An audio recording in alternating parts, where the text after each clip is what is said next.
Assalamualaikum warahmatullahi wabarakatuh. Saya di sini selaku perwakilan dari kelompok 3 akan mempresentasikan materi tentang biaya penggunaan modal atau cost of capital. Anggota dari kelompok 3 yaitu yang pertama Muhammad Dwiki Arianto, yang kedua Sekar Oktavia Kurniawati, yang ketiga Anggiseli Alvina, yang keempat Adela Putri Kanrunade.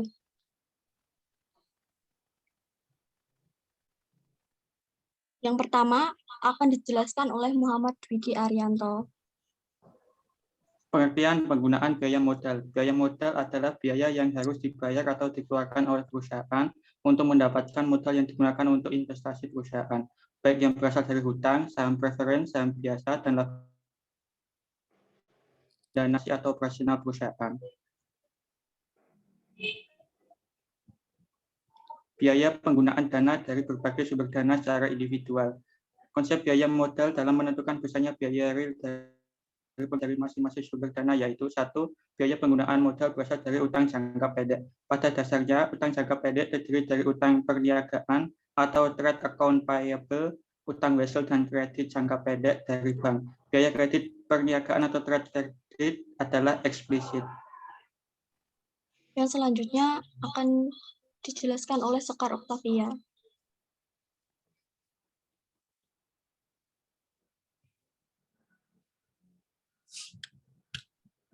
Biaya penggunaan modal berasal dari uang jangka panjang.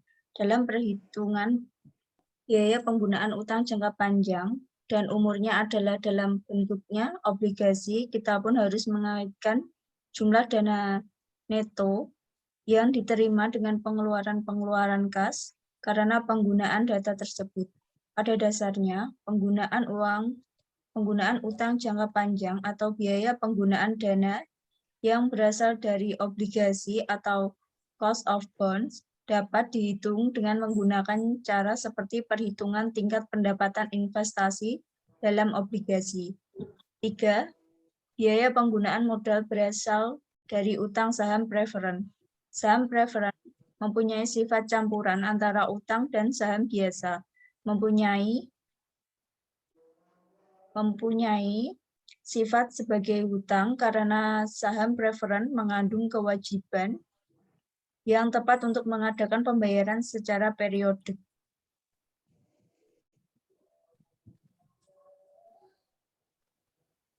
Dan dalam likuidisi, perusahaan pemegang saham preferen mempunyai hak didahulukan sebelum pemegang saham biasa. 4. Biaya penggunaan modal berasal dari utang laba yang ditahan. Apabila kita menggunakan dana yang berasal dari laba yang ditahan, kita harus menyadari bahwa penggunaan dana tersebut pun ada biayanya. Sumber dana ini seperti sumber-sumber dana lainnya, harus diperhitungkan biayanya. 5. Penggunaan modal berasal dari emisi saham biasa baru. Penggunaan modal dana yang berasal dari emisi saham biasa baru adalah lebih tinggi daripada biaya penggunaan dana yang berasal dari laba yang ditahan karena dalam emisi saham baru dibebani biaya emisi. Selanjutnya akan dijelaskan oleh Anggiseli. Biaya penggunaan modal yang berasal dari saham preferen. Saham preferen mempunyai sifat campuran antara uang dan saham biasa serta sifat seperti utang. Saham preferen mengandung kewajiban yang tetap untuk mengadakan pembayaran secara periodik dan dalam likuidasi perusahaan pemegang saham preferen mempunyai hak didahulukan sebelum pemegang saham biasa.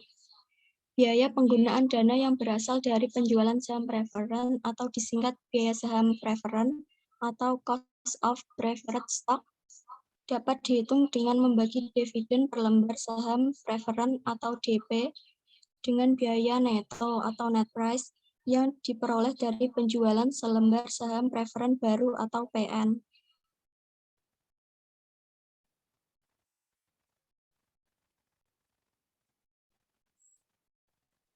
Biaya penggunaan modal yang berasal dari laba yang ditahan atau cost of retained earning. Sumber dana ini seperti sumber dana lainnya dan harus diperhitungkan biayanya. Seandainya sumber ini memang tanpa biaya lebih, baik keuntungan tersebut dikembalikan kepada pemiliknya, yaitu pemilik modal sendiri, sehingga mereka mempunyai kesempatan untuk menggunakannya pada kesempatan investasi lainnya, dan dari investasi tersebut dapat diperoleh tambahan keuntungan. Besarnya penggunaan dana yang berasal dari laba ditahan atau cost of retained earning adalah sebesar tingkat pendapatan investasi atau rate of return dalam saham yang diharapkan diterima oleh para investor, atau dengan kata lain biayanya dianggap sama dengan biaya penggunaan dana yang berasal dari saham biasa. Selanjutnya akan dijelaskan oleh Adela Putri.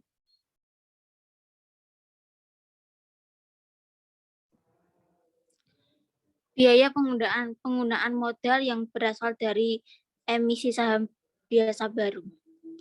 Biaya penggunaan dana yang berasal dari emisi saham biasa baru atau disingkat biaya saham biaya baru cost adalah lebih tinggi daripada biaya penggunaan dana yang berasal dari laba yang ditahan. Karena dalam emisi saham baru bebani biaya emisi. Biaya penggunaan dana yang berasal dari emisi saham baru dapat dihitung dengan menggunakan rumus sebagai berikut. Biaya saham biasa baru adalah tingkat pendapatan investasi rate of return yang diharapkan dari saham biasanya. Next.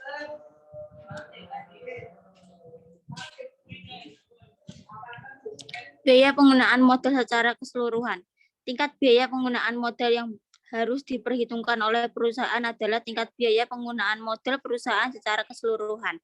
Oleh karena biaya masing-masing sumber dan itu beda-beda, maka untuk menetapkan biaya modal dari perusahaan keseluruhan perlu menghitungkan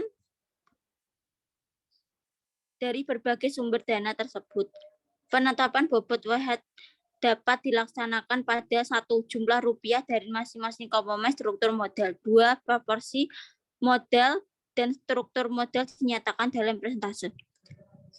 Dengan mengendalikan masing-masing komponen modal dengan biaya masing-masing komponen dapat dihitung besar biaya modal tertimbang. Next.